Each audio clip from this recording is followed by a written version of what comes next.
A broken tree, or gaze upon the sun. There is not a light or far below, but looks the glory snow.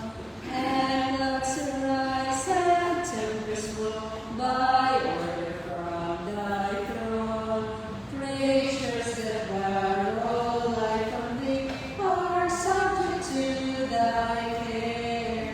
There's not a place where we can flee, but God is present there. So then let us pray. Our compassionate Heavenly Father, Lord, thank you so much, O God, for another day that you have given to us. Lord, as we're going to start the worship today, we're asking our presence in the midst of us. Help us to focus in you. And thank you, Heavenly Father, for loving us always. And thank you for always hearing and answering our requests. In Jesus' name we pray. Amen.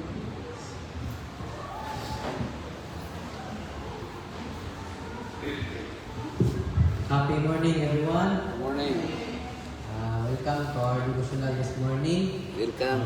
It's sponsored by the Hills Department. Ato ang devotional gisundan kini sa ato ang opening song, presented by our song leader, Mama Pamela. Then gisundan sa opening prayer kay Mama Pamela lang hapon. Then after sa kong part, sing song.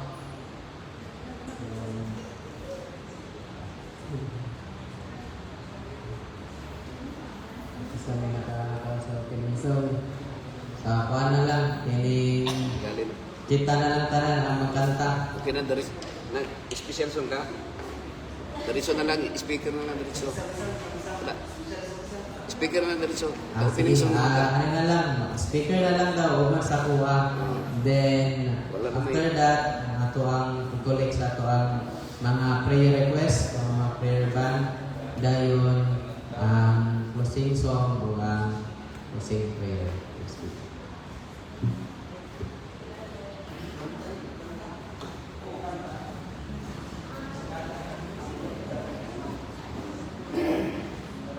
Ano ba guys na na? Yan.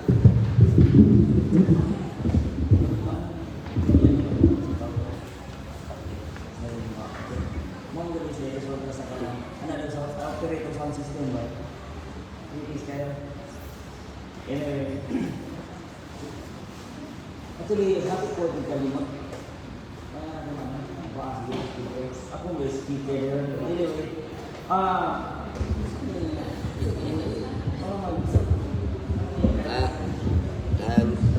The street. The street.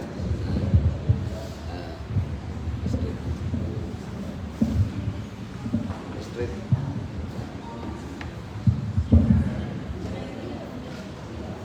Happy morning. Good morning. Ako timingan ko din ato ang si Ma'am Aimee kasi gasan ani. Stop complaining. Ay wala din ako dito yuha na nakaschedule din sa June to Tuesday. So ito pa mo sa title. Kung kinsa may reklamador sa ato, wala gid siya padungog ha. Dili siya personalan. Nagkataon lang gid siya. Even I. But anyway, we will learn the lesson from this title. Stop complaining. Actually, kita siguro sa ato, nakita yung mga complaints. Nakita yung mga, kung gusto mo na ito na mag-complain, you could always find reason to complain. If you will choose not to complain and abide with it, accept it, and then you could also have reason for it. The difference is this, how you will perceive a situation and how will you respond. Amen. Of course, Amen, Pastor Brian. Amen. You could not control over your emotion as to the situation. Of course, hindi mo control. Kung nainiboto, nakuratan ka, of course, hindi mo Congrats, na Pastor makontrol. Brian. O kung naamay nasuko or nakahimo niyo magiling maayo, you could not control over your emotion. Kung kinahanglan yun ka masuko, naagi na siya. But the thing we could control over it is how we will react on the situation. Okay. It's difficult to be around someone who is always complaining, never satisfied with life. Sabi ka, so kita, grabe ka pong limato ang tao ni. Pero pag di tantanan ng mga ang makita niya sa kinabuhi puro problema.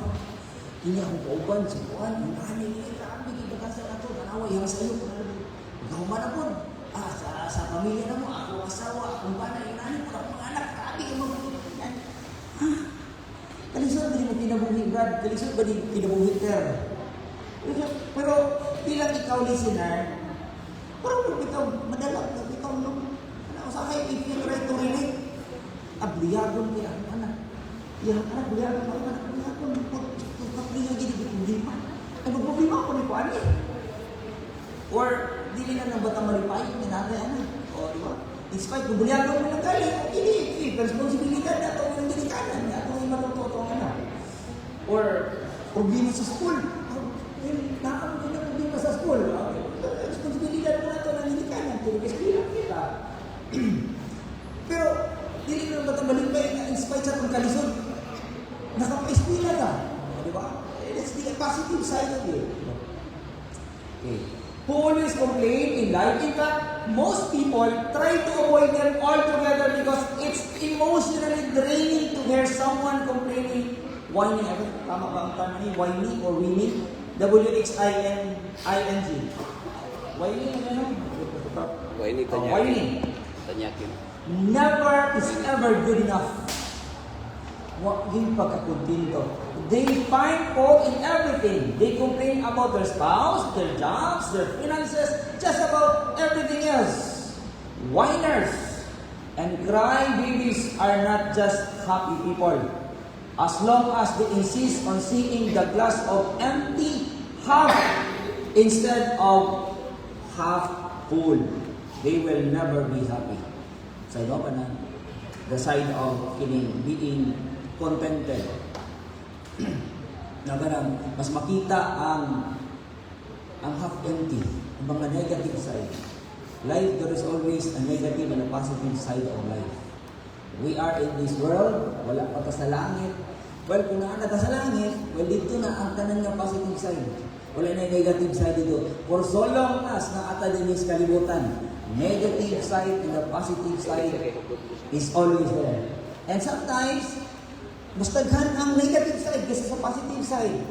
But yet, we are admonished, we are encouraged to look into what is the positive side. Bear with the negative, learn the lesson from the negative side, and put yourself on the positive side kung gusto mong maging masaya. They can get into such a complaining at a rut that they no longer even recognize how negative they are. Meron ba yung the negative side po ng mga negative people? Wala dito na sila kabalo po tao, no? Sila kabalo nga ilang ang batasan sila ang negative. Kanya oro bang po tao kung masultian na ba na mo sila ang negative? Kaya or you are a drugger, you are something like ibutangan mo si main tag mo na sila batasan, hiubos po ba na? Mahimo ra ba kang ikaw ang istorya po na sa mahimo kang ikaw may topic niya sunod sa iyahang complain. Ano pa'y kalison anong hintanga man ako kita man sa kung ako man sa akong kagalingon, mahimo man ang galing kong negative thinker. I have to teach myself na lang. Ay, kamu na nagtutulo sa mga galingon para dili na kinahanglan na uban tulo pa ninyo kung marag it hurts me. Marag bihinugdan na kay ubos pa noon. They can get into such a complaining rut that they no longer even recognize how negative they are. A difference their life would be if they learn to praise God for all the good things in their life. Supposedly, ingon ani ta dapat this is according to Apostle Paul. Apostle Paul set a good example when he described himself in Philippians 4:11 as having learned to be content no matter what his situation might be. Sa to pa si Paul, no? If you try to remember the life of Paul, ilikod sa yun. Kapila man si Paul na priso. Siguro sa kinabuhi ni Paul, haya arang-arang iyang kinabuhi before siya nahimong after his encounter at Damascus. The road going to Damascus. Siguro anang nga panahon, arang-arang yung kinabuhi kay siya man ang manlulutos. Sa implementor, arang-arang siguro kay dili man siya ang binalutos. But after that encounter, his life, is miserably. But for the sake of Jesus Christ and for the sake of the gospel, he has to endure. But in spite of, kapila siya ng priso, hamadaghan ng hindi yun. Kapila siya ng puspusan, kapila siya direject. Several times, kapila siya ng sa court. But yet, si Apostle Paul, let us be contented. I would like to shift to the other side of being contented ng pula. Kini, hope, the misconception of being contented. To be contented could be used if the situation mag-handle na nimo nga maging happy. Dili na ka mahimong malipayon na ni kinabuhi because of so much aspiration sa imong kinabuhi, so much yung mga disappointments na imong nagian, dili na ka maging happy, wala rin o empty na ka permanente. So, to be contented, you have to grab the opportunity na maging happy. However, the negative side of being contented, if we use it, na dili na ka maningkamot sa kinabuhi. Okay, example. Dili na lang siguro ko mupadayon ko eskwela.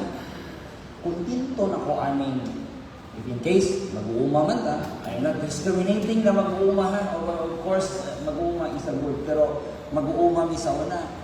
Kung makontinto naman lang ko nga, manghurnal, mangguna gikan sa buntag, hantod sa hapon, pilit ang adlaw. Unya, manunggas, init man. If I choose na makontinto na lang, okay, happy na ko ani, enough na siya. I don't think so. I don't know, sa inyong struggle. Kung sa inyong struggle, sa inyong para lang din makahuman o para lang din mo ara-ara ang kinabuhi. Kung gamito na ito na siya, dili na kamo kurso sa apang because of being contented, I think that's another way of misusing the word contented.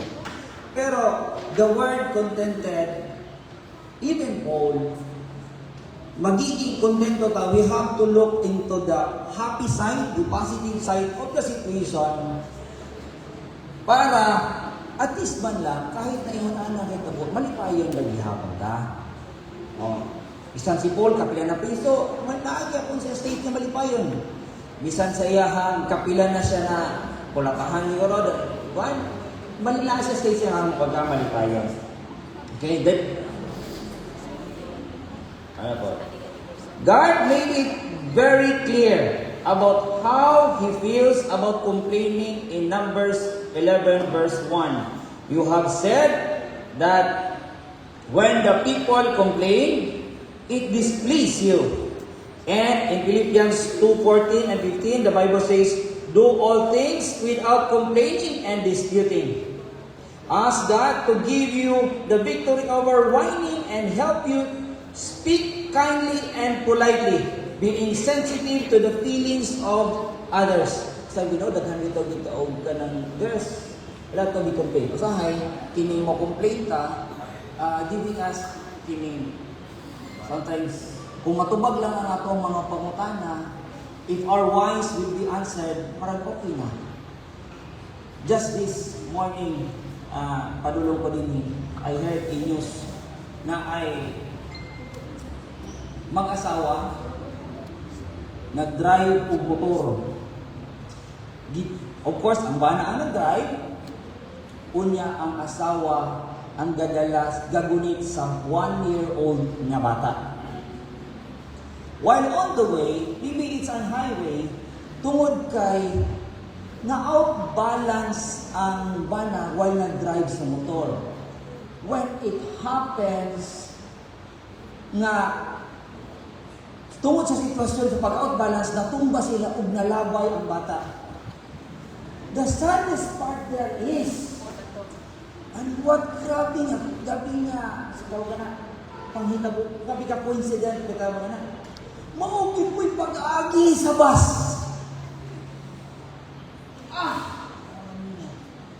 Ikaw, ba't lang Gusto ba di mo ikot, biling kung ako ang bus driver, ang driver ko ron na asa, PlayStation. Basta siya ka. Kung iyon siya ka dapat sa mga complain. Sa mga complain.